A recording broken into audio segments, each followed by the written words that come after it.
देखो last class में हम लोगों ने टॉर्क ऑन ए डायपोल इस टॉपिक को समझा था। वहाँ पे जो डिराइवेशन था उसे भी सॉल्व किया, फिर स्टेबल इक्विलिब्रियम क्या है, अनस्टेबल इक्विलिब्रियम कब होंगे, वो सब चीज़ें देखा था। ठीक है, तो बेसिक जो कॉन्सेप्ट है उसे हम लोगों ने डिटेल्स में देखा था।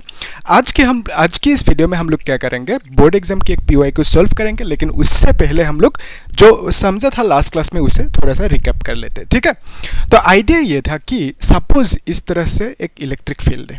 ओके, तो इस इलेक्ट्रिक फील्ड में एक अगर चार्ज रखोगे, लेट्स से पॉजिटिव चार्ज है, तो इस चार्ज के ऊपर फोर्स लगेंगे इस डायरेक्शन में। ठीक है, तो फोर्स का वैल्यू कितना है, F = QE। अगर नेगेटिव चार्ज रखोगे तो उसके ऊपर जो फोर्स लगेंगे उसकी डायरेक्शन कौन सी होंगे, ये। ठीक है, तो इसमें भी फॉर्मूला क्या होंगे, F = QE। अभी देखो ये एक negative charge, this is positive charge, and दोनों इक्वल है और ऑपोजिट है। So this two charges will form A dipole. तो बेसिकली एक क्या हुआ, डायपोल हुआ। ठीक है, तो यहाँ से यहाँ तक की जो डिस्टेंस है दैट इज ट्वाइस ए। तो बेसिकली डायपोल की जो डिस्टेंस है दैट इज ट्वाइस ए। तो बेसिकली हम कह सकते हैं कि इलेक्ट्रिक फील्ड में डायपोल है। ठीक है, जब भी एक इलेक्ट्रिक फील्ड में डायपोल होंगे, दो फोर्स लगेंगे, दोनों फोर्स की वजह से क्या होंगे, ये जो चार्ज है ये इस तरफ इस डायरेक्शन में ऐसे रोटेट करेंगे, और ये जो चार्ज है it will rotate in this direction. ठीक है, तो बेसिकली डायपोल अगर इलेक्ट्रिक फील्ड में रखोगे तो उस केस में डायपोल रोटेट करेंगे। तो रोटेट जब भी करेंगे तो वहां पे क्या लगेंगे, टॉर्क। ठीक है, तो यहाँ पे कितना टॉर्क लगेंगे उसके लिए जो फॉर्मूला है उसे हमने डिराइव किया था। फॉर्मूला क्या था, P vector cross E vector. ठीक है, P cross is that is tau. तो यहाँ से हम अगर इसको क्रॉस प्रोडक्ट को लिखे दैट विल बी, यहाँ पे वेक्टर लगाना होगा। So PE sin theta we can write it as like that ना। और यहाँ पे जो ये थीटा होंगे किसका किसके बीच में एंगल होंगे, P एंड E के बीच में, बिकॉज हमने P और E का क्रॉस प्रोडक्ट लिया। ठीक है, तो यहाँ से हम लोग देख सकते हैं कि स्टेबल एंड अनस्टेबल इक्विलिब्रियम क्या होंगे, वो सब चीजें थोड़ा सा रिकैप कर लेते हैं। ओके, ध्यान से देखना। अगर यहाँ पे देखो ये जो -Q है एंड दिस इज +Q, तो यहाँ पे डायपोल मोमेंट की डायरेक्शन कौन सी होंगी, ये होंगे। ठीक है, ये है डायपोल मोमेंट यानी P का डायरेक्शन, और इलेक्ट्रिक फील्ड का डायरेक्शन ये है। तो बेसिकली हम कह सकते हैं P एंड E के बीच में जो एंगल है दिस इज थीटा। सो ये जो थीटा है this is this theta. Okay, अभी नेक्स्ट स्टेप में ध्यान से देखना। सपोज मैंने इलेक्ट्रिक फील्ड को इस तरह से लिया, तो अगर P की डायरेक्शन ये होंगे एंड E की डायरेक्शन ये है, तो उस केस में नेगेटिव चार्ज इधर होंगे एंड पॉजिटिव चार्ज इधर होंगे। क्यों, क्योंकि डायपोल मोमेंट की जो डायरेक्शन है P is nothing but dipole moment. तो यहाँ पे डायपोल मोमेंट की फॉर्मूला क्या था, charge into separation distance that is twice A। Okay, फिर यहाँ पे E है देन साइन थीटा है, तो डायपोल मोमेंट मतलब charge into separation distance. So dipole moment is a vector quantity, इसका डायरेक्शन कौन से होंगे, नेगेटिव टू पॉजिटिव चार्ज। तो इस केस में जो थीटा होंगे दैट विल बी 0 डिग्री। क्यों 0 होंगे, क्योंकि जब भी दो वेक्टर्स सेम डायरेक्शन में होंगे दोनों के बीच में एंगल कितना होंगे, 0। अगर ऑपोजिट डायरेक्शन में होंगे तो उस केस में दोनों के बीच में एंगल कितना होंगे, 180 डिग्री। तो इस केस में अगर यहाँ पे ताऊ निकलने तो क्या लिखोगे formula, PE sin theta. So from here we can write PE sin theta की जगह पे 0 लिखेंगे। So from here we can say tau is equal to 0। अभी ध्यान से देखो, जब भी थीटा की वैल्यू 0 होंगे तब टॉर्क कितना होंगे, 0 होंगे। टॉर्क 0 मतलब वो घूम नहीं रहे, रोटेट नहीं कर रहे। अगर रोटेट नहीं कर रहे तो उसमें टॉर्क 0 लग रहे। ठीक है, इतना सा सिंपल है। अभी अगर रोटेट नहीं करता है तो इसका मतलब हम बोल सकते हैं कि वो रेस्ट पे है, आराम से है, यानी इक्विलिब्रियम पे है। और ये जो इक्विलिब्रियम है इसको हम लोग बोलेंगे स्टेबल इक्विलिब्रियम। क्यों स्टेबल बोलेंगे, क्यों अनस्टेबल बोलेंगे, ये सब चीज़ें हम लोगों ने देखा था प्रीवियस लेक्चर में, लिंक है डिस्क्रिप्शन बॉक्स में, आप लोग चेक कर लेना। ठीक है, तो इसे हम बोलेंगे स्टेबल इक्विलिब्रियम। फिर अगर लेट्स से यहाँ पे इस डायरेक्शन में इलेक्ट्रिक फील्ड है और P की डायरेक्शन ये है इस बार लेट्स से, तो यहाँ पे हम लिख सकते हैं this is negative Q and this is positive Q, क्योंकि नेगेटिव टू पॉजिटिव किसका डायरेक्शन होंगे, डायपोल मोमेंट की। सो P का डायरेक्शन ऑपोजिट है to that of electric field. Okay, so इस केस में थीटा की वैल्यू कितना होंगे, 180, बिकॉज हम जानते हैं ऑपोजिट डायरेक्शन में वेक्टर्स होने से दोनों के बीच में एंगल कितना होंगे, 180 डिग्री। तो इस केस में हम लिख सकते हैं ताऊ की वैल्यू कितना, PE sin 180 है ना। तो sin 180 की वैल्यू कितना है, 0। सो अगेन यहाँ पे हमें टॉर्क 0 मिला। इसका मतलब ये डायपोल रोटेट नहीं करेंगे। तो अगर डायपोल रोटेट नहीं कर रहे तो इसका मतलब ये इक्विलिब्रियम में है, लेकिन इस इक्विलिब्रियम को कहेंगे हम लोग unstable equilibrium. Okay, unstable equilibrium. ठीक है, तो ये जो अनस्टेबल इक्विलिब्रियम है इस केस में तो क्वेश्चन में क्या करेंगे, वो लोग कभी कभी बोल देते हैं क्वेश्चन में कि जो डायपोल है वो अनस्टेबल इक्विलिब्रियम में है और थीटा की वैल्यू नहीं देंगे, तो ऑटोमेटिकली आप लिख सकते हो थीटा की वैल्यू कितना 180 डिग्री। ओके, फिर नेक्स्ट जो केस है दैट इज यहाँ पे ये जो इलेक्ट्रिक फील्ड है, इलेक्ट्रिक फील्ड से अगर एक डायपोल मोमेंट इस तरह से है, पी की डायरेक्शन ये है, तो उस केस में नेगेटिव इधर होंगे एंड पॉजिटिव इधर होंगे। ठीक है, तो इस केस में जो थीटा की वैल्यू होंगे यानी पी एंड ई के बीच में एंगल होंगे दैट इज कितना होंगे कितना होंगे 90 डिग्री। ओके, तो थीटा की वैल्यू इस बार 90 होंगे।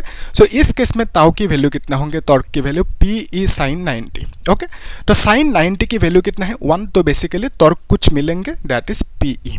ओके, तो इस केस में जो टॉर्क मिला this torque is maximum torque. Okay, तो मैक्सिमम टॉर्क कभी कभी क्वेश्चन में वही करते हैं, हम लोग क्वेश्चन सॉल्व करेंगे तो कभी कभी क्या करेंगे, वो लोग मेंशन करेंगे कि टॉर्क मैक्सिमम है, थीटा की वैल्यू मेंशन नहीं करेंगे, तो उस केस में भी ऑटोमेटिकली थीटा की वैल्यू कितना होंगे 90 लिखना होगा। ठीक है, तो ये हमने पाया कि ताऊ की वैल्यू पी होंगे यानी टॉर्क मैक्सिमम होंगे कब, जब थीटा की वैल्यू 90 डिग्री होंगे। तो ये था बेसिक कॉन्सेप्ट। अभी हम लोग क्वेश्चन सॉल्व करते हैं, जो बोर्ड एग्जाम की क्वेश्चन है उससे पहले एक इजी क्वेश्चन सॉल्व कर लेते हैं थोड़ा सा। तो आप लोग एक बार खुद कोशिश करो क्वेश्चन को सॉल्व करने की, उसके बाद सॉल्यूशन को देखना। क्या पूछा है इस क्वेश्चन में, an electric dipole is placed at an angle of 60 degree with an electric field of magnitude this much 4 × 10⁵। Okay, so इसको मैं मिटा देता हूं, नोट करके रखना। ठीक है, ये सब चीजें।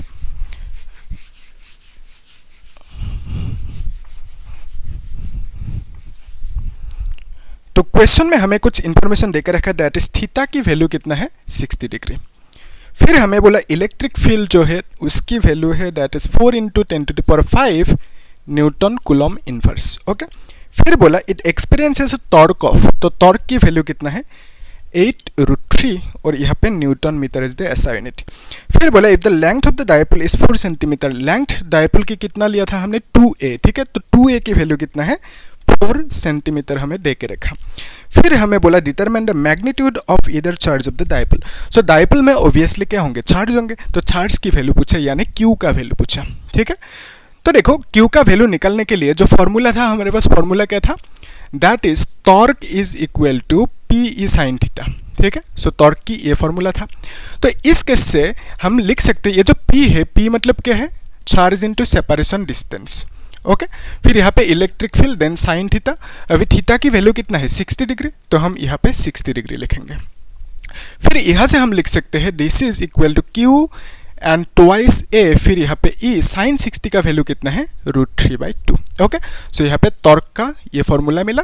तो यहाँ से हमें क्या चाहिए, क्यू चाहिए, तो क्यू के लिए हम क्या करेंगे, ताऊ लिखेंगे, 2 को इधर लेके आओ क्रॉस मल्टीप्लिकेशन, फिर हम लिख सकते हैं ये नीचे आएंगे ना, सो 2a नीचे आएंगे, फिर इलेक्ट्रिक फील्ड नीचे आएंगे, √3 भी नीचे आएंगे। ठीक है, तो इस तरह से हम लोग लिख सकते हैं। अभी नेक्स्ट स्टेप को ध्यान से देखना, ये जो 2 है इसको एज इट इज रखा, जो टॉर्क की वैल्यू है दैट इज कितना 8√3, तो यहाँ पे हम लोग 8√3 लिख सकते हैं। फिर नीचे ट्वाइस ए मतलब डायपोल की सेपरेशन दैट इज 4 सेंटीमीटर, इसको मीटर में लिखेंगे 4 × 10⁻² मीटर, क्योंकि 1 सेंटीमीटर इक्वल टू 10⁻² मीटर आप जानते हो। तो यहाँ पे 2a की वैल्यू हमने लिखा 4 × 10⁻² मीटर, फिर इनटू ई का वैल्यू कितना है इलेक्ट्रिक फील्ड 4 × 10⁵, तो यहाँ पे हम लिख सकते हैं 10⁵ इनटू फिर यहाँ पे √3 है। ओके, सो यहाँ पे √3 लिख दिया, ये 10⁵ है। अभी नेक्स्ट स्टेप में क्या करेंगे, इसको इससे कैंसिल आउट कर सकते हैं ना, तो कैंसिल आउट हो गया। फिर यहाँ पे 2 से कैंसिल आउट कर सकते हैं, 2 × 2 = 4, देन 2 and 4 दिस इज 8, सो 8 से कैंसिल आउट होंगे, है ना। तो यहाँ से हम लिख सकते हैं 1 / 10⁵ एंड दिस विल बी 10⁵। ठीक है, सो इस 2 से एडजस्ट होंगे, 10⁵ हो गया।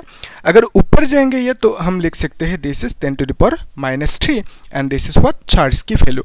तो ऐसा यूनिट क्या है, कूलम्ब है चार्ज की, तो इतना सा कर दो, काम खत्म। ठीक है, तो फिर इसको कभी कभी ऐसा भी मतलब लिख सकते हो, जो ये कॉन्सेप्ट था ना कि 1 मिली, मिली मतलब क्या है, मिली इज 10⁻³ ठीक है। अगर तुम लिखोगे 1 मिली कूलम्ब तो इसको क्या लिखोगे 10⁻³ coulomb. Just like 1 micro coulomb मतलब क्या है 10⁻6 कूलम्ब, इस तरह से लिख सकते हो। ठीक है, तो फिर यहाँ पे हम देख सकते हैं कि 10⁻³ है, इसका मतलब ये मिली है ना, तो इसको m लिख सकते हैं, तो यानी 1 m लिख दो। ठीक है, और यहाँ पे कूलम्ब है तो 1 मिली कूलम्ब हो गया चार्ज की वैल्यू। ओके, देख लो एक बार क्लियर है कि नहीं। इजी है। तो अभी हम लोग नेक्स्ट क्वेश्चन को सॉल्व कर लेते हैं। ये क्वेश्चन पूछा गया था बोर्ड एग्जाम में, ठीक है। तो आप लोग खुद ट्राई करो, कोशिश करो। क्या पूछा है इस क्वेश्चन में, an electric dipole consist of two opposite charges of magnitude this much. तो इसको भी लिख लेते हैं यहाँ पे, ये सब आप लोग नोट करते जाना, ठीक है।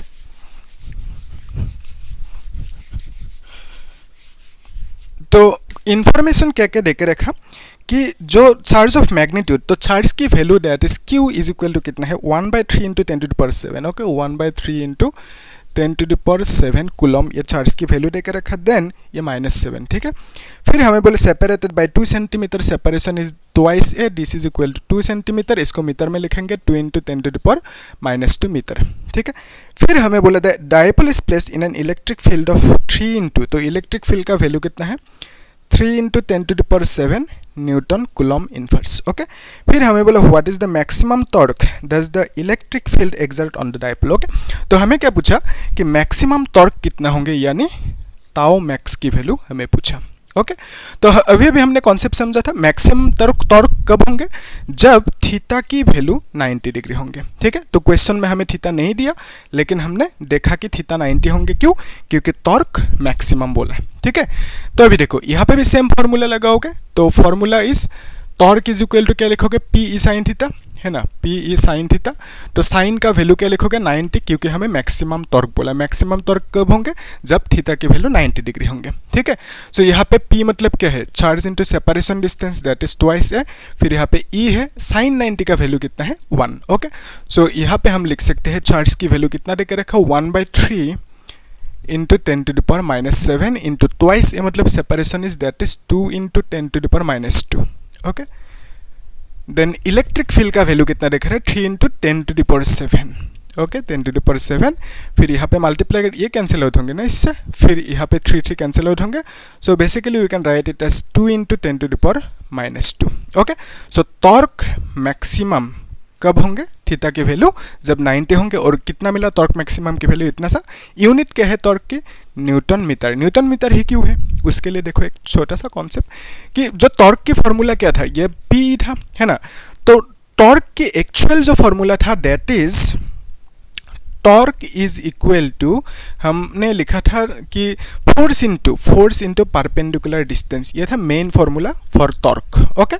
तो फोर्स का यूनिट क्या है न्यूटन, फिर परपेंडिकुलर डिस्टेंस मतलब क्या है मीटर है, तो टॉर्क का यूनिट क्या मिला न्यूटन मीटर। देख लो क्लियर है कि नहीं तक, इजी है।